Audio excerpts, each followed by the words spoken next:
All right. Hello, everybody. Tyler James from Comics Launch here with a new year of interviews and a new year of great content for you across all of the Comics Launch platforms. So I want to thank everyone for being here. Now, energy and enthusiasm for your comic book projects can be infectious. And I have a creator who really embodies that and puts it to great use. And so I'm really excited for this discussion that we're going to have. We're going to be talking about promoting your comics on Kickstarter, promoting your comics at conventions, what works, what doesn't, and sort of lessons learned that and things that apply to both. And we'll also, I'm sure, just hit you up with a ton of indie comics nuggets. So I'm looking forward to that. So without further ado, I want to bring on my guest today, who is a comic book artist and publisher and self-proclaimed geek at heart. He's the publisher of Freestyle Comics, the artist and co-creator of Hotshot, and a key architect of the larger Freestyle Comics universe of comics. And he's also a podcaster and a streamer. He does the show Chat and Draw, and I'm really excited to have him on the Comics Launch podcast. It's long overdue, but welcome to Comics Launch, Mr. Michael Watson. How you doing, Michael? Oh, thank you so much, man. I appreciate it and very excited to be here. Yeah, this is going to be fun. I've definitely, as two people that have been around the indie comic scene for a long time, I've definitely been following some of your work from the days when people were on forums all the time to social media, the conventions, and everything. But it's great to, and we've had more time to get to know each other a little bit at some Comics Launch Pro sessions and things like that. But really excited to just have you on and jam on some topics that I know are both near and dear to both our hearts. So yeah, welcome, and I'm excited for this discussion. Absolutely. Yeah. So I want to dive in because you've been in this indie comics world for a long time, but your latest on Kickstarter is a book that you're probably best known for, which is Hotshot. And so let's start with the new thing that's live for people that haven't caught on to the world of Hotshot or Freestyle Comics. What's this all about? And then what are you up to on this latest launch here? Well, so Hotshot is our ongoing series and our flagship title at Freestyle Comics. This is our 13th issue that we've launched in this ongoing series. Hotshot is a young man trying to save the city that he lives in of Columbus, Ohio, and prove to his ex-girlfriend that he never cheated on her without revealing he's a superhero. That is what it is kind of at the beginning stages of when we're introduced to Hotshot / Mike as a superhero. But now, as the story has moved on, Hotshot must face some very serious things. This is going to be touching on the real question of what is meant to be a real hero. Hotshot must face his recent failures through guilt, through the guilt and trauma that he's currently experiencing. Okay, great. Yeah, and so it seems very much in line with fans of, I'd say, Invincible, Ultimate Spider-Man. Tell me a little bit about your comics origin story. What were the books that got you first into this, and then when did you realize that, heck, maybe I can draw these things? I got into comics in the 6th grade, and the comic that did it for me was X-Men number 17 by Andy Kubert. That's back when the X-Men were kind of the Blue Squad, Gold Squad era. It was Wolverine that really made me fall in love with the book. I really wanted to see myself in him. I wanted to be like him. Of course, I got picked on as a kid, and I was the smallest one in the classroom, so I really wanted to adapt Wolverine's attitude. But me and my best friend at that time, Tom, who got me into comic books, we decided to make our own books based off of the X-Men. And I was from X-Men, it jumped over to eventually, a few years later, I got into Spider-Man. And then from Spider-Man, all this world of different comics opened up to me. But I'd say in college, I jumped into Invincible, which I think is a very close to my heart series, and the Naruto manga. And now probably some of the most recent inspiration is My Hero Academia, because it gives me all that 90s love, but in much updated and modern form. So those are kind of like the big chapters of my comic book independence or whatnot that I pour into Hotshot, and been drawing them ever since the 6th grade. I still don't think I can draw them. I'm a grower. I'm still trying to find myself, and I'm never happy where I'm at. So I'm always trying to improve my art. Yeah, yeah, and yeah, it's funny how some things just never, never let go of us, and you get rolling and you start creating, and you get that bug in you, and you keep at it, and before you know it, you have an entire line of, of books and things like that. So yeah, there's a lot of places that we can go with this conversation. But I know that one of the things that you are known for is sort of your enthusiasm and your ability to promote in a way that draws people in instead of turning people off. Mhm. Usually a great product is great to have, but usually a great product just alone isn't enough, especially when you're in a super competitive market like the convention scene is, or Yes. Kickstarter is, or the comic book shelves are. And so I'm curious, like, how did you? It's one thing to be the guy at home hanging with like with your friends, drawing these comics, coming with these stories. Like, do you remember the first time you're like, let me try to get a complete stranger to to buy something? Do you remember, like, do you remember what that was like? Or because I Um, yeah, I'm curious. well, I've actually been doing that since the 6th grade, because Tom and Yeah. I started our own comic book company then, and we were making these comics, and the kids liked what we were doing. My 6th grade teacher, God rest her soul, Miss Paul, she was incredible. She noticed that Tom and I were making these books, and she noticed that it was slowly kind of like infecting our entire classrooms. Hmm. We started giving people roles and positions, of people like I would draw the books, Tom would write the stories, and then we'd have people inking and coloring them and then putting the books together for us. Like our cafeteria time ended up being our meetings for the comic books. That's And awesome. when she noticed that, she talked to the principal of our school and got 1 day a week, got our lunch period extended by 15 minutes so students can come into our classroom to purchase our books. And then she added candy and popcorn to it as well. So we had our own comic book publishing company then. So I've always been pitching and selling books Oh to man. people. I love that. Yeah, I mean, I sold. I talk about it all the time. I sold my first comic like out of my backpack in high school, slinging them down at my dad's flower shop using his Xerox machine, photocopying them and all. So I love that. I love that it was a whole class production, and that you had a teacher that said, no, that's not. That's actually a good use of their time instead of like put that stuff away. Oh yeah, Um, she saw it as their reading, their writing. We got math involved with the selling of things like that. So yeah. she absolutely took it as a learning experience for us. Yeah, yeah, and for me, like I sort of did that thing and everything, and then there was a gap, and when I sort of came back into comics in my early 20s, with as the internet sort of took hold, and as like print on demand printers started showing up, and it was like, oh wait, I can just go make a book that would actually fold like the comics on comics. Like when did you get to that point where you're like, oh, this isn't just a little hustle at school, but hey, let's step it up a notch, like we can do a color cover or things like that. Like um at what point did you sort of take that next leap, or what did you see as like the next phase of evolution after like hustling in at school?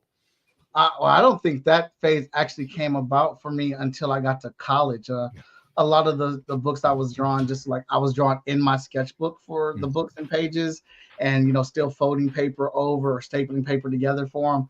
And then once I attended school at the Columbus College of Art and Design, that's when I saw other like-minded people that were on the level that I was as far as drawing and crafting, and then a lot of them knew more about putting comics together than I did, so I learned from them. And we actually were the first students at our school to put together a comic club and put the first published book together. And so, and that one we did at magazine size, and that was black and white. But you know, and I think that's when comics were, well, for me, from my perspective and where I was at, I think that's when people were really trying to figure out how to put, like, because we did superhero stuff, we did superhero, and we did fantasy, and we were trying to make our books as close to Marvel as we could while, you know, trying to be in college. And I met Victor, you know, a year later at school, and working with Victor, and then meeting more people that were like-minded.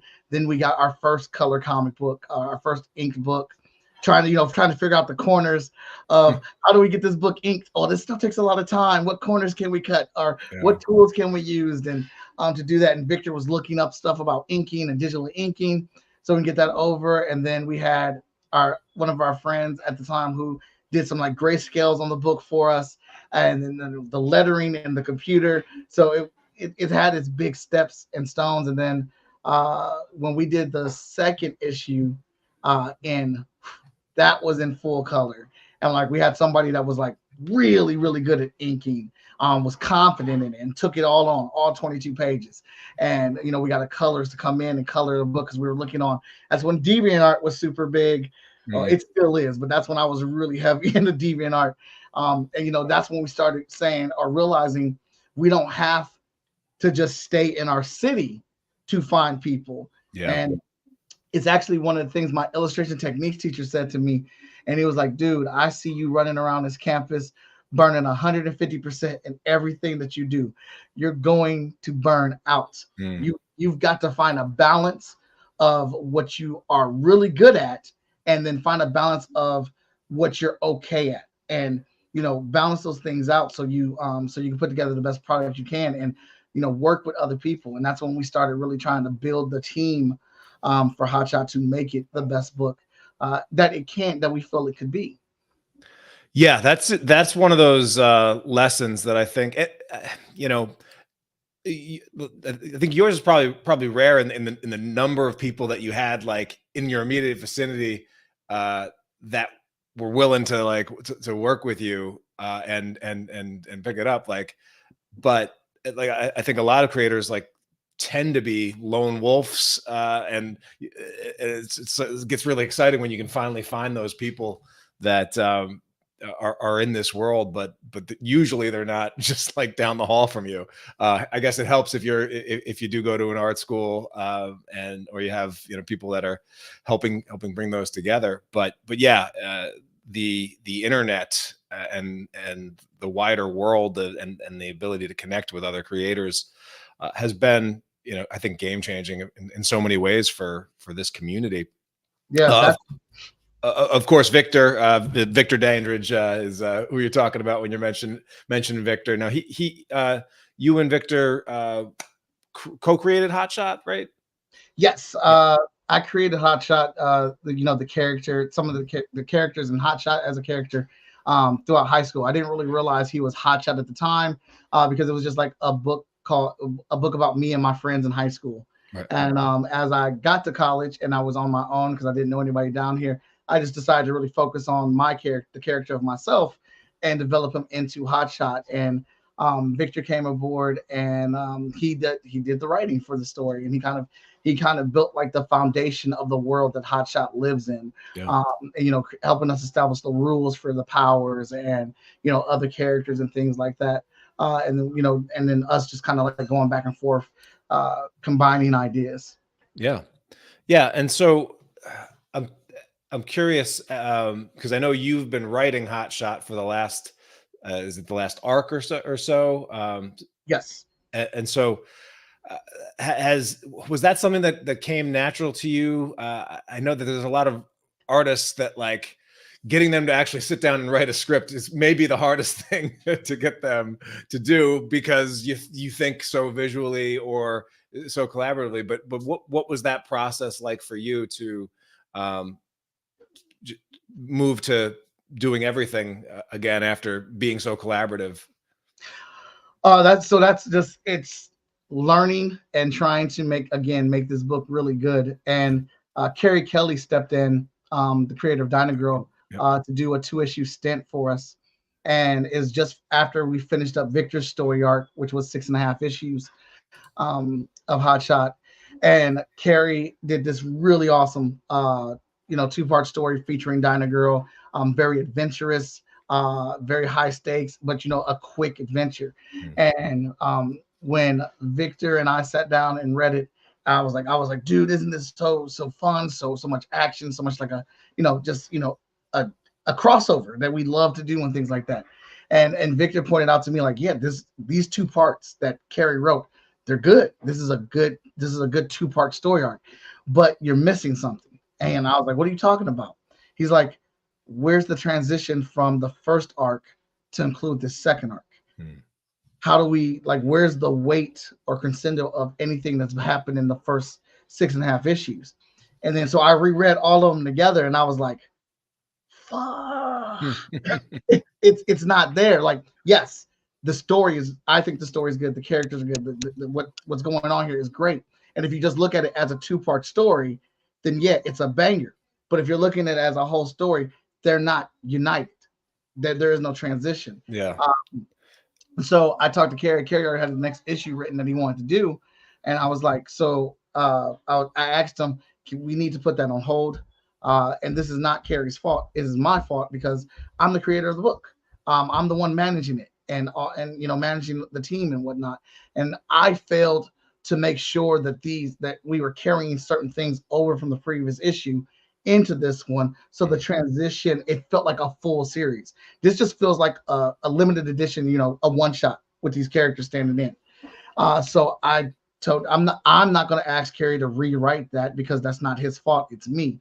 So I decided to write the 9th issue to bridge all of those books together, and make sure everything carried over. And then after I wrote that 9th issue and we read them all together, and I thought like, well, dang, this is very sound now.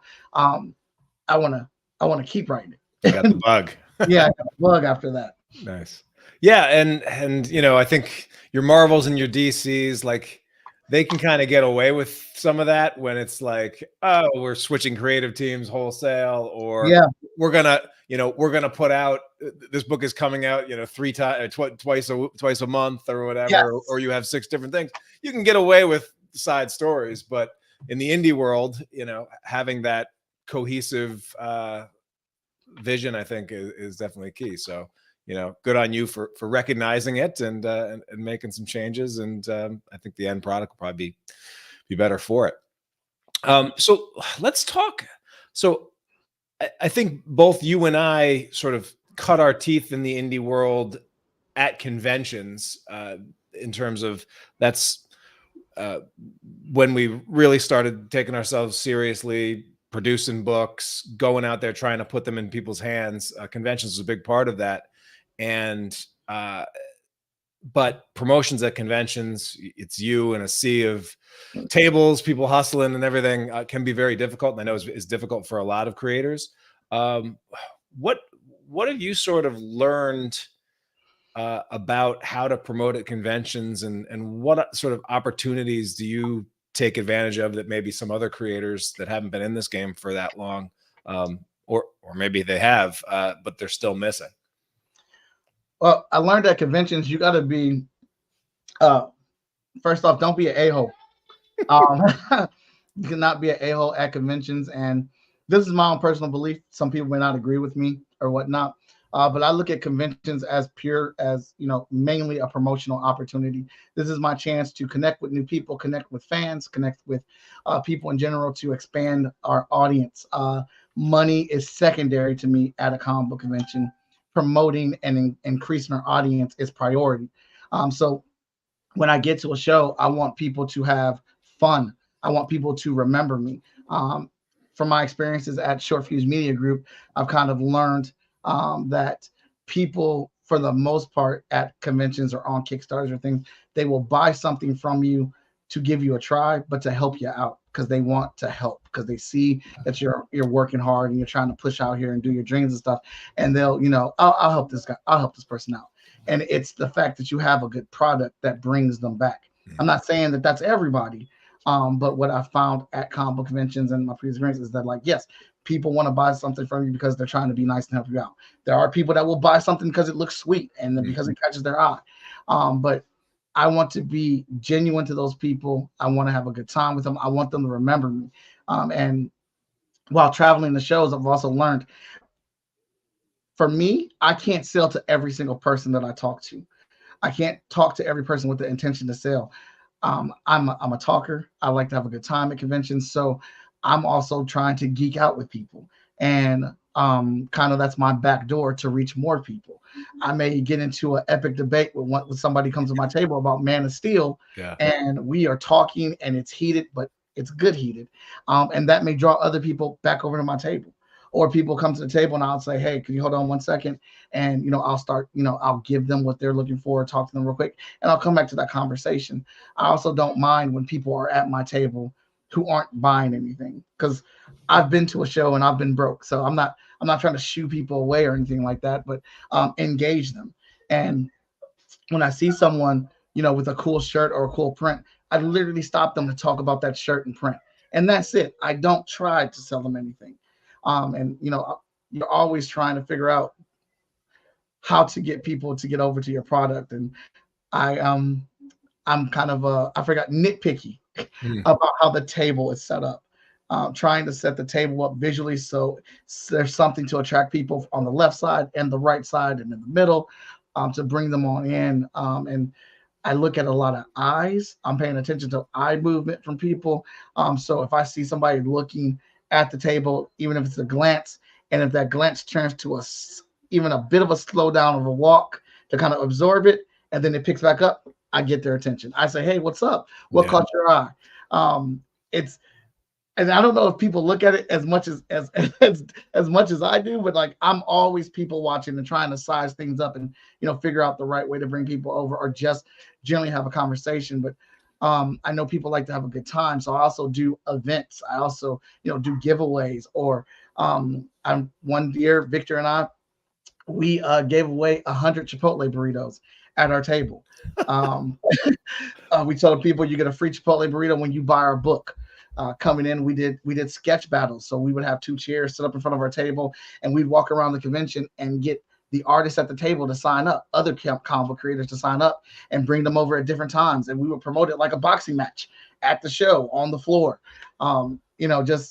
Just coming up with games and coming up with different ways to get people to engage with the table, so they don't feel the pressures of always being afraid that someone's trying to sell them something alone. Yeah, I think there's a lot of good stuff in there. And I think one of the mistakes that we as creators can make, like, is thinking that we are the special guests at the show, right? Mhm. Because, like, all right, if we're the guests, who are the customers that are coming in there, and then whose job is it to make the customers feel at home, right? Mhm. Usually it's the host that will make the guests feel at home. But if we go in with the attitude that we are like the privileged guests, and we should be taken care of and honored and nurtured because we are the artists and stuff behind the table, like, not going to get that. Because I found that, like, most of the time people walking around the conventions, like, they're as nervous or as awkward or as like, am I in the right spot? as anyone else. And so finding ways to make a connection and make them feel invited and draw them in, and treat the customer, the people walking up and down Artist Alley, like they truly are the guests, and you are a part of the show and a part of hosting the show, is always a mindset that I think really works well. And it sounds like you sort of take at that, and not to necessarily go for that hard sell right away. One of the things that I'm curious where you stand on it, because, like, I remember the early days of conventions where, when you have like your one book, or a book and a couple of prints, you're like, oh man, if only I had more stuff, then I could start making some money at these conventions. Mhm. I feel like fast forward, and then all of a sudden, well, you've been at this a while, and now the problem is, you guys have how many titles? How many different unique titles? And 14. if you wanted to put every product that you've produced on your table at one time, how many tables would you probably need at this point, right? Right. We would need 3 at least. We have 14 titles right now, a total of 42 books in our library. Yeah. So how have you gone about, what's your approach? Like, let's say we're going into the 2024 convention season. Like, how are you maximizing the real estate on the convention table so that you're not leaving money and product at home, but also not cluttering up your table so much that nobody can make sense of it? Right. Excuse me. Yeah, so that is a constant ongoing problem at every show that we go to. At minimum, we're at the point right now where we have to have 2 tables, and I only do that for the shows that I know we get really good engagement, like Cincinnati Comic Expo, GalaxyCon Columbus, Animate, Ohio Animate, and shows like that. I know if we get 2 tables, it's going to be worth it because it's going to be a lot of engagement.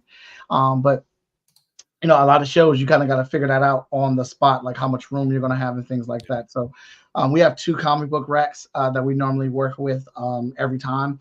And with this last year, I've had to discover that. So we use 1 rack that solely has nothing but our #1 issues. Everybody kind of knows and understands #1 issues are always going to sell no matter what. That is always, no matter how many comics you come out with, your #1 issue as an indie creative is going to move. So we have a rack that's just dedicated to nothing but our #1 issues. Then we have a secondary rack that has our latest and new issues on there. So, for instance, Hotshot is on issue 12. We would have Hotshot #1 over here on the left, and then we'd have Hotshot 12 on the right. So if the cover of 12 catches their eye and they pick it up, and like, oh, this is sweet. Are there any more issues? I'm like, yeah, we actually have all 12 of those available. This is our newest rack. I'm like, oh wow, all right, can I get issues 1, 2, and 3, and and whatsoever? So that's something that's been working for us. Having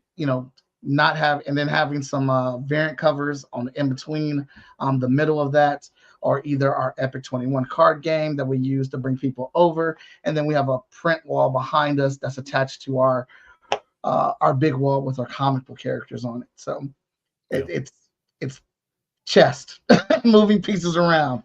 Yeah, yeah, and watching those eyes, and I've definitely had conventions where, like, this little area of the table is a dead zone, so we're gonna switch some things around, make some halftime adjustments, and see if we can't get things moving. But yeah, and so for those of you that are just starting out, know that all your problems don't go away when you have more product. It just kind of creates some different problems for you. We had to do that at a Small Press Expo.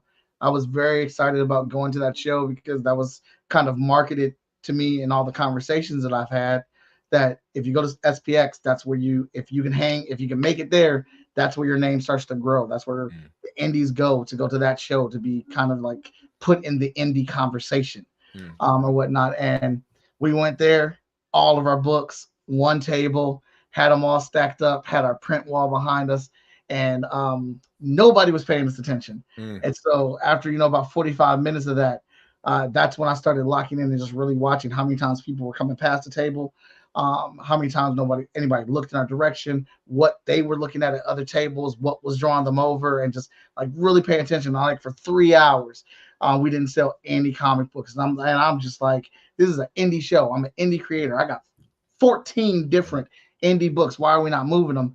And then I stood back with my intern, and we looked at everybody else's table, and I'm like, and I'm not saying this to be arrogant or anything like that. I'm just, we were the Marvel Comics of that show. All of our books were superhero books. The way that they were designed, the way that they were put together, the presentation, everything was a Marvel, and that's because that's what I like. So that's how I want our books to look. And this is an indie show, and the way they had their books laid down, the way they had their books standing up, we were direct opposite. So no one was paying any attention to us because that wasn't the theme, that wasn't the look. So we tore down a bunch of stuff. We set up some of our books the way they were. We pulled off some of the stuff off the table. And the moment we made that adjustment is the moment we started making sales. Yeah, I've definitely heard that about SPX where, and I've seen that at some sort of like zine shows or things where like looking like the Marvels and DCs of the world actually at a place like that doesn't actually necessarily give you an advantage. It may Right. actually hurt you. And so that's where you want to lean in and say, hey, make sure it's clear. Oh, even though these are color books or whatever, we made these, this is the team. This is still indie as hell, Yeah. Yeah, that's funny. And panels, like you've like do you try to get on panels at conventions? Do you see that as valuable, and how do you make the most out of those? Absolutely. If you're going to comic conventions as a creator, you have got to get on panels. Even if you are orchestrating the panel yourself or looking on the website to see if there's somebody you know or somebody that you might be able to approach to join their panel, you have to get on panels. That is a floor space for 45 minutes to an hour where it's dedicated to you. And you get to talk about whatever it is that you're talking about, and you have an audience all to your own, depending on how many people show up for it or not. But I love it because I go in there, I do whatever the panel's talking about, I engage with the people, and then I give them like a little reward.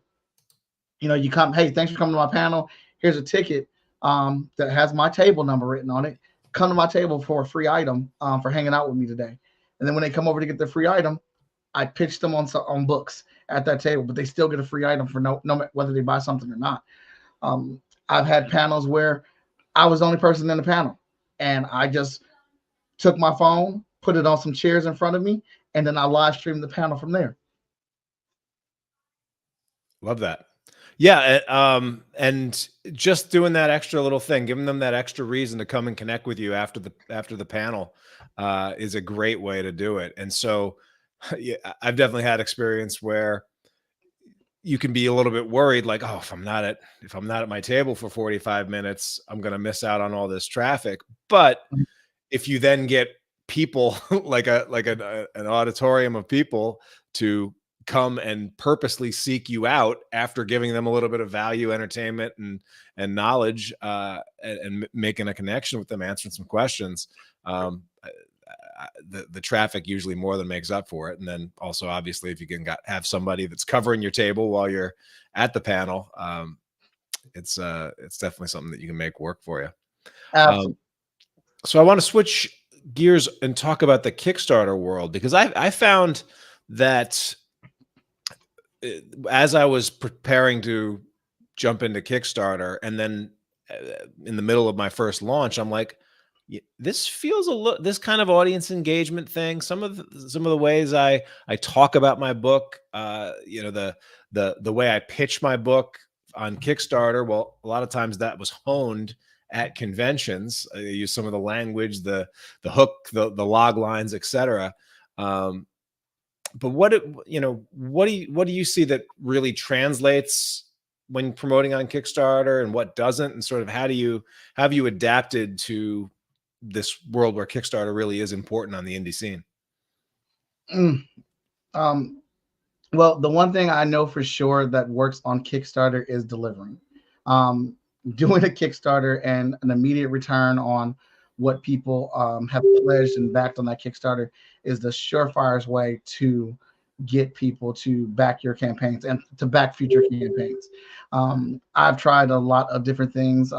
One of the things that we're doing right now is that I'm on a different podcast show pretty much every day of the week, promoting the Kickstarter. One of the things that I did do that still works for me is I live stream kind of like myself on Facebook, on Instagram, on TikTok. I live stream, whatever I'm doing, whether I'm working on a page or, I analyze a piece of the Kickstarter, a piece of the story, talking to my audience to, motivate them and get them over to back in the campaign. One thing that I've done is that for the dangest reason this works. If we're like at $3,973, I'll post that and say, we're at this out of 4,000. Who's going to get us to the next goal? No art, just those words on a one color background on Facebook or Instagram. And when I post that 10, 15, maybe even 20 minutes later, we're over $4,000. And just constantly just kind of like doing that sporadically through. One of the go-tos is I learned from Sean Mack is have a list of 20 to 30 people that you know that if you personally message them and ask them for $30 or $40 on your Kickstarter campaign, that there's a 90% chance that they would do it. So having that list on the ready so I can individually message people that may not be seeing my campaign. Of course, email blast, having an email list and doing email list blast before the campaign, during the campaign. So lots of tricks and trying to find the right formula. Some days they work, some days they don't, or this one will and that one won't. Yeah, yeah, and it is a, you know, it's a campaign, which means it's a grind. You know, campaign is military language, and most of the campaign is marching, right, and getting comfortable with taking the actions and expecting that the results are going to be accumulative, but not pinning your hopes and dreams on any one thing. You're probably seeing it with this launch, but I'm just, in our community, we're hearing more and more like the bots and the, hey, we'll save your campaign, you know, we'll you know, help you, we'll get you a lot of social followings.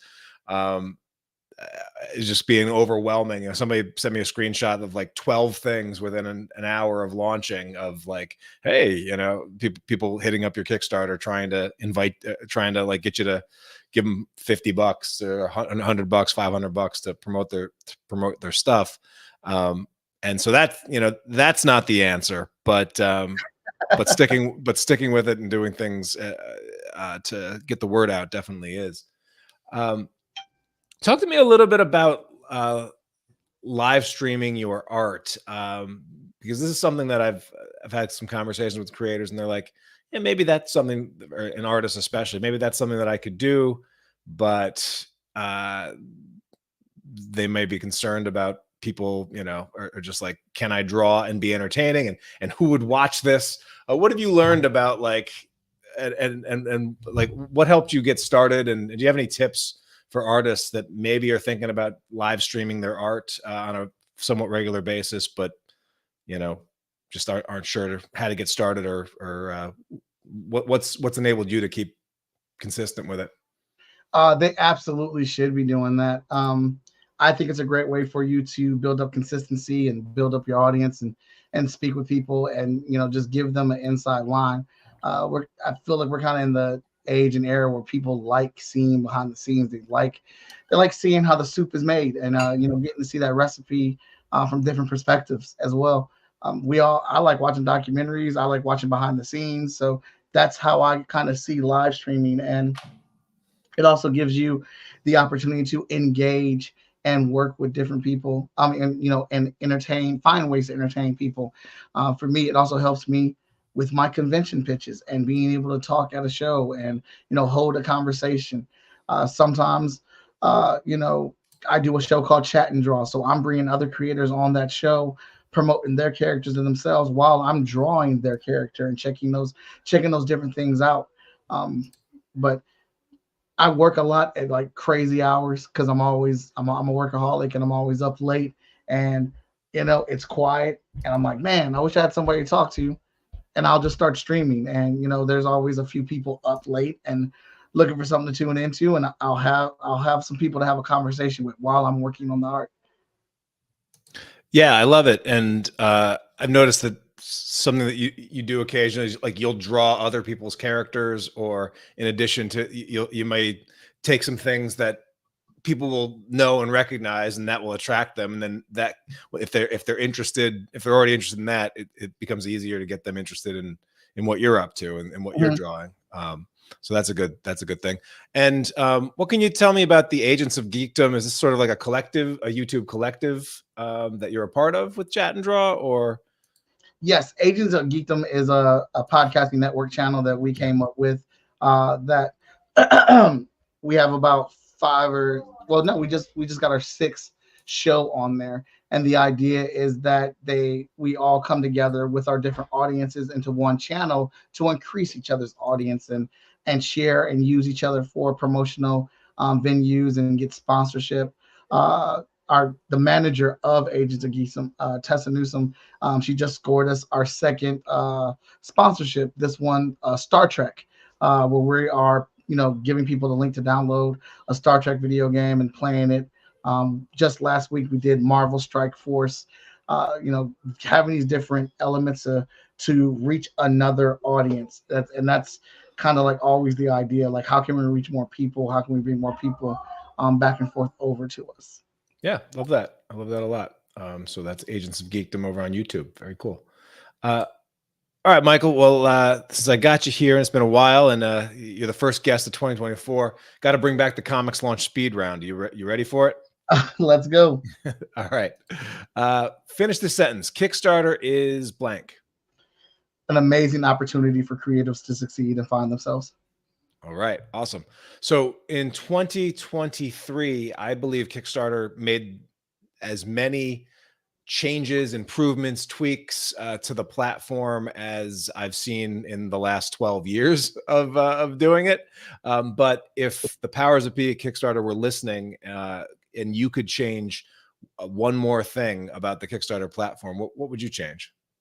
I would beg them to make it to where I can carry one Kickstarter asset building over to the next, like the skeleton of it. If I could carry, like, for example, Hotshot 12, if I can carry that same framework over to the Hotshot Trade Kickstarter, so where I just had to make little adjustments, like changing some of my rewards, changing some of the images, that would be great. Because or at the very least, have it to where we can build a library of items that carry over to each one of our campaigns, so we don't have to keep uploading items every single time, just uploading what we need. Because, like I said, we're at the point of 42 books, and I want to make sure everybody can get them.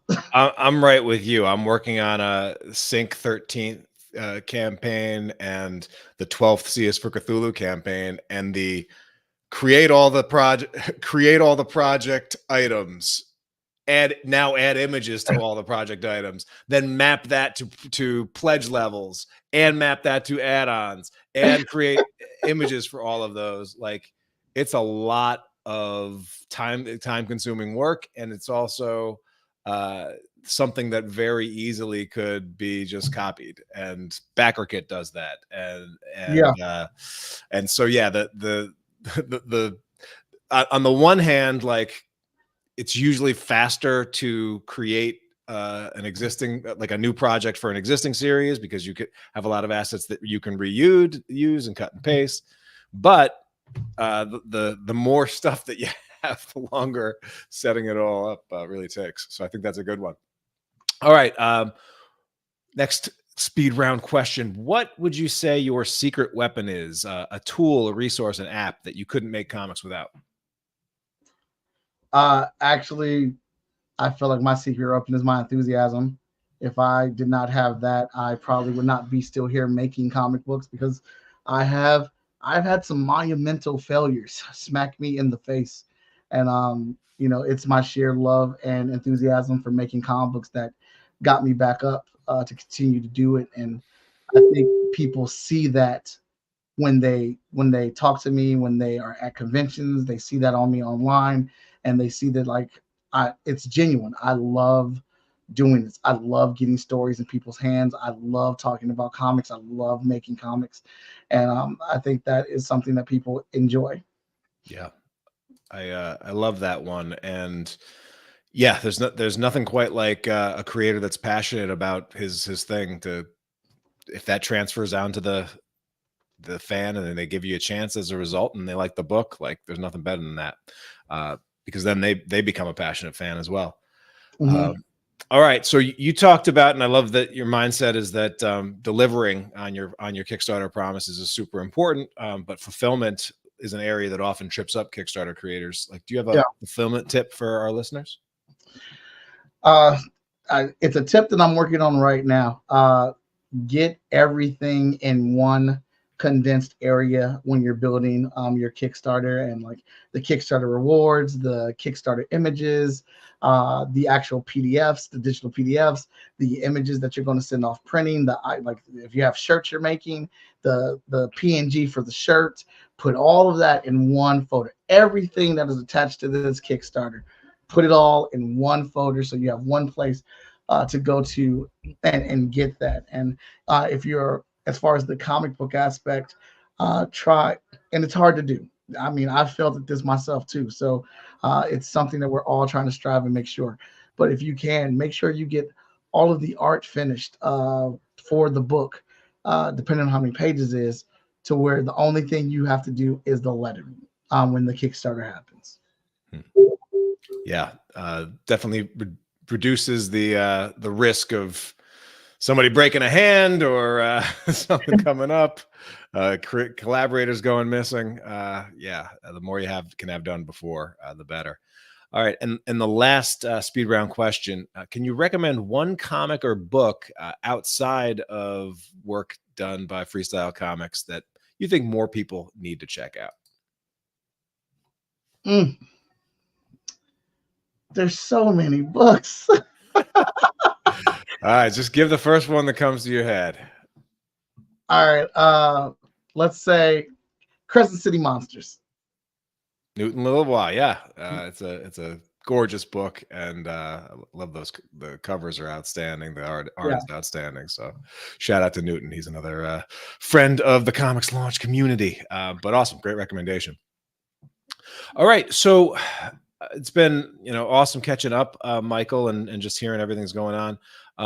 What do you have one piece of advice maybe out there for someone that is looking to go from, hey, I used to draw comics, or I used to draw with my friends when I was younger, and still interested in it, but haven't really made the move from just hobbyist to, hey, putting my stuff out there.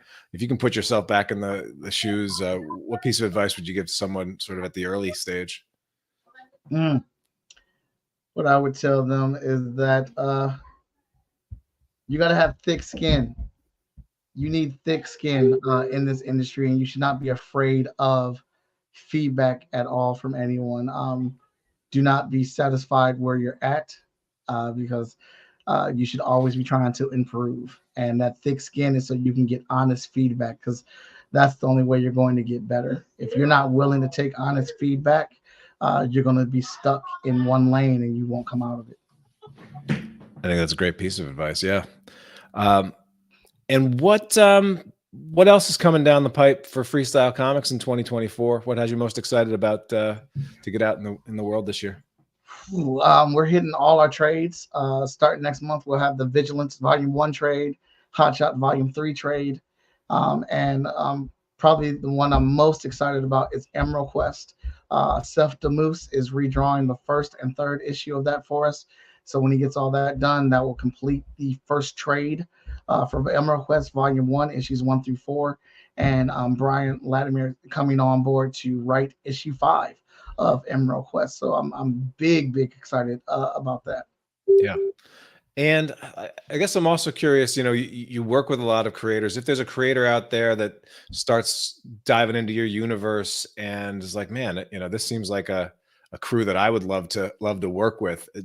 Does Freestyle Comics, do you guys open to submissions, or do you it seems like you do have opportunities where you are looking to work with other creators on things. What's your approach to that in this year? Yeah, we're open to working with other creators and submissions and things like that. I would tell you the thing that I would look for first before even looking at your art or your book is your online presence. Are you present? Are you the type of person that's just saying, hey, buy my book? Or are you the type of person that's involved in the indie community while asking people to buy your book? That's very important to me, and just seeing that you are an active and present entity online with making these comic books. Yeah. I mean, I think like attracts like in a lot of ways, and being enthusiastic about this medium that we're in, and having, you know, an online presence that reflects and is reflective of someone that you'd want to hang out with. You know, sometimes like I've gotten pitches from creators, and it's like, oh man, you know, the pitch, I can't even get to the pitch because I've been seeing you complain on social about everything for the last month. Like, I can't bring that negativity into my world, you know? Yeah. So yeah, I think that's definitely a good advice as well. And conventions, where are you going to be at next? So our first convention is Amazing Con. Amazing Con, we will be there, and we are going to be at GalaxyCon Richmond, Urban Nerd Con. We are looking at Heroes Con. Just waiting for the applications to open up for that. Waiting to hear back from Blurred Con and Dream Con. We are going to be at GalaxyCon Columbus, Animate Columbus, Animate Ohio, and we are part of a brand new comic book convention happening in Middletown called Middletown Comic Expo. Of course, we will be back at Cincinnati Comic Expo. I love that show, and getting ready to apply for Baltimore Comic Con as well. We had about 17 shows that we're trying to do, and we're bringing back our own show, FS Con 2024. We'll be returning in November. Awesome, man. Well, I'm gonna tell my buddy Matt Zolman from who draws Epic with me to say hi if he hits any of those shows this year, and definitely connect with you because he's another Ohio guy. Okay. But yeah, it's been great connecting with you here, and the comic is Hotshots. As we're recording this, there's 11 days to go. Plenty of time to jump on board, get caught up with the entire series to date. Anywhere else you want us to make sure to send listeners besides the Kickstarter? You can also find us at our home website of fsknow.com. Awesome, Michael. Well, congrats on everything that you've done over the years, and everything that's still to come. I'm excited for you, man, and I appreciate you sharing your insights and your wisdom with the Comics Launch audience. Thanks for being here. Thank you so much. I appreciate being here, man. Thank you. All right. And everyone else that tuned in, thank you so much for listening. Can't wait to see what you launch next. Take care, everybody.